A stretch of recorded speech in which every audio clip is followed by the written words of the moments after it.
Jejak karbon.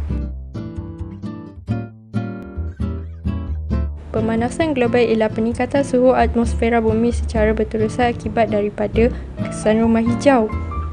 Apakah itu kesan rumah hijau? Kesan rumah hijau merujuk fenomena peningkatan suhu bumi akibat banyak haba yang terperangkap dalam atmosfera bumi. Fenomena kesan rumah hijau menyebabkan peningkatan suhu bumi yang boleh mengakibatkan berlakunya perubahan iklim. Gas-gas rumah hijau penting untuk mengekalkan suhu bumi, tetapi aktiviti manusia seperti pembakaran hutan, aktiviti pembalakan dan pelepasan asap dari kilang telah meningkatkan pelepasan gas-gas ini ke atmosfera seperti karbon dioksida, metana, klorofluorokarbon dan nitrous oksida. Berikut adalah proses kesan rumah hijau. Kesan matahari memberi haba kepada bumi. Sebahagian besar haba daripada pancaran matahari diserap oleh bumi dan bertindak memanaskan bumi. Sebahagian pancaran matahari akan dipantulkan semula oleh bumi dan atmosfera. Sebahagian haba diserap dan disebarkan ke semua arah oleh molekul gas rumah hijau yang meningkatkan lagi pemanasan bumi. Carbon footprint.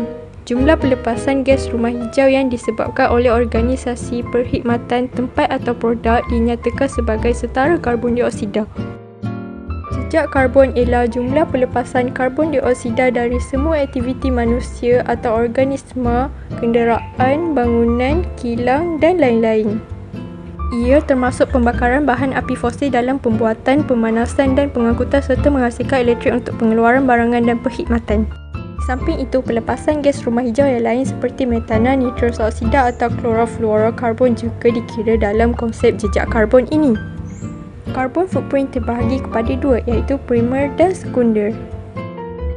Jejak karbon primer atau primary carbon footprint dihasilkan daripada proses pembakaran langsung api fosil, contohnya penggunaan kenderaan bermotor.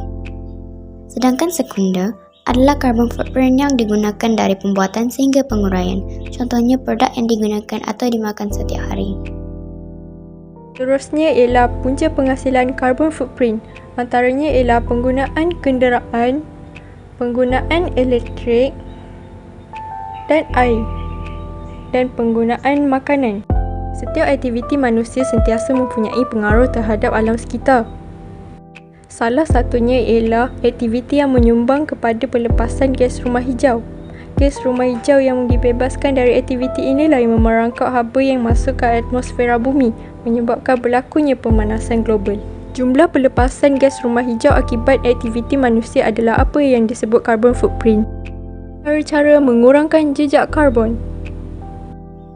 Pertama, kurangkan pengambilan makanan yang diimport. Selain itu, lebihkan pengambilan makanan tempatan.